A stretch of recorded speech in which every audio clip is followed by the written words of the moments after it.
महाविकास आघाडी, दलिंदर आघाडी, तुम्ही कितीही नंगा नाच केला ना तरी तुम्ही महायुतीला नाही गालबोट लावू शकत. लक्षात ठेवा. तुम्ही कितीही प्यादे उभे करा, तुम्ही कितीही आकांत तांडव करा, तुम्ही कितीही नाटक करा, भिकमाग्यांनो तुम्ही भिकमागे. ए महाविकास आघाडी, तुमचे जे राहिलेत ना 2-4 घुंगर दे, ते घुंगर आहे ना ते असेच वाजणार. हा, शरद पवार सांगणार आणि त्या शरद पवारच्या इशाऱ्यावर हे घुंगर असेच नाचणार. 5 वर्ष नाचा.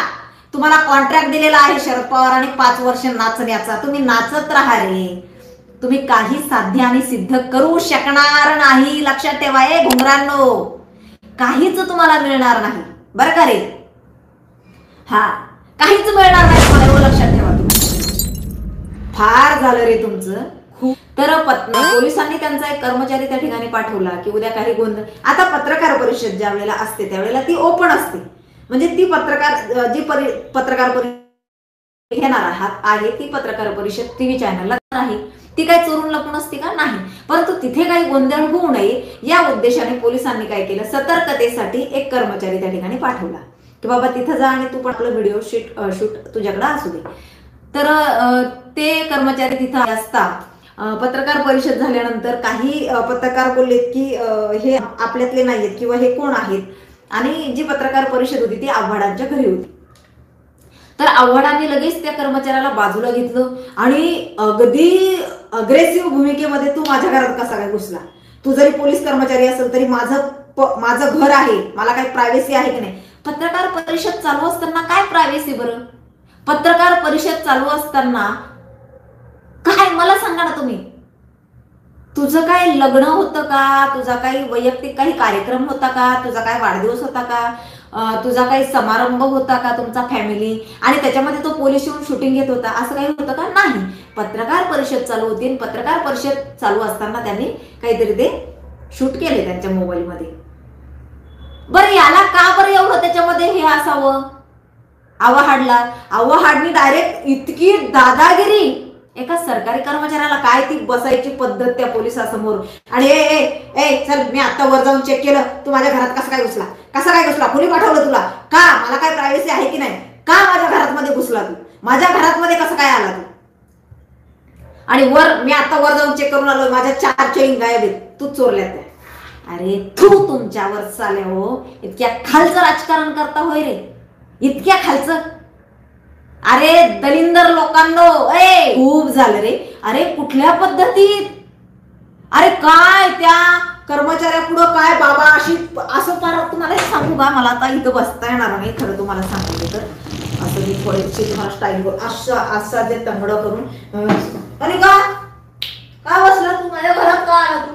का? ते कर्मचारी बिचारा असं नाही साहेब नाही साहेब, मला पाठवलं साहेब. आणि ते जाऊ दे, त्याही पेक्षा आणखी त्यांचा हाईड किस्सा म्हणजे एक पीआय मॅडम, तुम्ही महिला अधिकारी तिला फोन करता आणि याची भाषा काय? ओ मॅडम, कोण पाठवला तुम्ही हा माझ्याकडं? कशासाठी पाठवला? काय मी त्याला सोडत नसतो. ते तुमचे एसबीचा सिनियर कोण आहे ना, डीसीपी, त्याला पाठवा, तेव्हा मी त्याला सोडेल, तोपर्यंत मी त्याला सोडणार नाही. ह्याला पाठवलाच कसं काय माझ्या? आणि ती मॅडम तिकडून बोलायचा प्रयत्न नाही, इकडून हा असा करतोय. काय लावलंय फडणवीस साहेब? काय चाललंय? तुमचं लक्ष नाही का? काय ह्या लोकांनी सरकारी अधिकाऱ्यांचा आणि सरकारी पदावर असणाऱ्या लोकांचा असा छळ लावलाय? फडणवीस साहेब हे बरोबर नाहीये. खरं तर तुमच्यावर राग आहे. अरे पत्रकार परिषद चालू आहे, तिथं काही गोंधळ होऊ नये किंवा काय तिथं राडा होऊ नये म्हणून जर एखादा कर्मचारी त्यांनी तिथं पाठवला असेल सतर्कतेसाठी, आणि तो कर्मचारी जर व्हिडिओ शूट करत असेल, बरं कुठलं करतोय? तुमचं पर्सनल नाही, तुमचा वाढदिवस नाही, तुमचं काय कुणाचं लग्न नाही, किंवा तुमचं स्वतःचं पण लग्न नाही, किंवा तुमचा काय फॅमिलीचा कुठलाही प्रोग्राम नाही. काय चालू होता? पत्रकार परिषद चालू होती. पत्रकार परिषदेचा त्याने व्हिडिओ काढलेला. मग तुला का बरं एवढं झोंबलं आव्हाड? काय प्रॉब्लेम? इतकं का बरं तू आकांत तांडव केला? कसं काय तू कसं काय शूट केलं? ते का केलं? का कुठून आला? कसं काय आला तू इथं? माझ्या घरात पर्सनल आहे की नाही? काय किती या लोकांनी नंगानाच लावलाय आणि आपण बघतोय उघड्या डोळ्याने. किती नंगानाच लावलाय. किती नालायकपणा लावलाय, खरं सांगा किती नालायकपणा लावला. बरं यातनं काय सिद्ध होणार आहे? काय सिद्ध होणार आहे याच्यातनं? तुम्ही किती नीच आहात हेच सिद्ध होणार आहे. अगदी अरे तुम्ही कितीही नाटक करा रे, काही फरक पडणार नाही. तुम्ही कितीही नालायकपणा करा, काही फरक पडणार नाही. मी पुन्हा एकदा सांगते, महायुतीला काहीच तीळ मात्र सुद्धा फरक पडणार नाही. परंतु तुमचा नीचपणा अखंड महाराष्ट्र उघड्या डोळ्यांनी बघतोय की फक्त त्याची ड्युटी करत असलेला कर्मचारी बिचारा त्याचं काम करतोय आणि त्याचं काम करायला गेलेला कर्मचारी तुम्ही त्याला अशा पद्धतीमध्ये वेठीस धरताय, तुम्ही त्याला अशा पद्धतीमध्ये ब्लॅकमेल करण्याचा प्रयत्न करताय किंवा त्याच्या कामासाठी आलेला असताना मी तुला सोडणारच नाही. म्हणजे विचार करा, मला काय म्हणायचंय, पब्लिकला विचार करा. हे तर ऑन कॅमेरा चालू होतं. शिवाय सरकारी अधिकारी आहे त्याला जर या पद्धतीत मध्ये हा आवाहन असा करत असेल तर अनंत कर्मुसेला काय आणि कसं मारलं असेल फक्त डोक्यात मध्ये आणा. अनंत कर्मुसे यांना काय आणि कसं मारलं असेल. किती वाईट वृत्तीचे लोक आहेत ना हे, किती वाईट प्रवृत्तीचे लोक आहेत ना हे, फक्त एवढ्याहून लक्षात घ्या. भयंकर लोक आहेत हो हे, जिवंत माणसांना खाणारी लोक आहेत ही, सत्तेसाठी सत्ता पिसासू लोक आहेत हे. आणि सत्तेसाठी समोरच्या व्यक्तीला माझ्या विरोधात, अरे राजकारण आहे, राजकारणात मध्ये विरोधी एकमेकांच्या विरोधातच बोलत असतात ना. राजकारण दोन पक्ष एकमेकांच्या विरोधातच बोलणार, एकमेकांच्या समर्थनात नाही ना बोलणार. तर तू माझ्याकडे कसं काय आला होता माझ्या मतदारसंघामध्ये प्रचार करायला माझ्या विरोधात, म्हणून त्याचा राग काढण्यासाठी, त्याचा वचपा काढण्यासाठी धनंजय मुंडेला इतकं म्हणजे त्यांच्या विरोधात मध्ये इतकं घाण आणि गलिच्छ राजकारण या लोकांनी लावले, इतकं घाण आणि गलिच्छ. परंतु हरकत नाही, महाराष्ट्र उघड्या डोळ्यांनी बघतोय. लक्षात ठेवा, तुम्ही किती नीच आहात ना हे तुम्ही दाखवून देताय महाराष्ट्राला, आणि तेही तुमच्याच कृत्यामधून.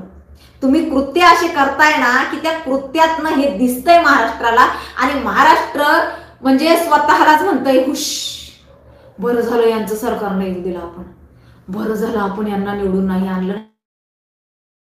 बाप रे बाप, असं बोलण्याची वेळ तुम्ही महाराष्ट्रावर आणली. आणि आता यातनं एकच लक्षात घ्या, स्थानिक स्वराज्य संस्थेच्या निवडणुकीमध्ये सुद्धा आपल्याला यांना धडा शिकवायचा आहे, यांना पाणी पाजायचं आहे. स्थानिक स्वराज्य संस्थेच्या निवडणुकीमध्ये सुद्धा आपल्याला महायुतीचेच उमेदवार निवडून द्यायचे आहे. लक्षात ठेवा, हरकत नाहीये. हिंदूंचं राज्य किती महत्वाचं आहे लक्षात ठेवा.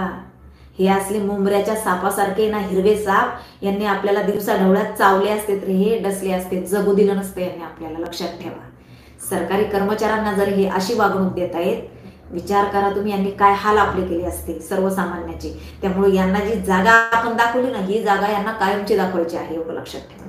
सो हरकत नाहीये, हिंदूंनी जे काम केलंय ते कमालीचं केलेलं आहे गेल्या निवडणुकीमध्ये. येत्या निवडणुकीमध्ये सुद्धा आपल्याला तेच करायचं आहे. तर हरकत नाहीये, मस्त खा, स्वस्त राहा, जगा आणि जगू द्या. उद्या पुन्हा नवीन विषय घेऊन तुमच्या समोर येणारच. तोपर्यंत तुमची संगीता ताई.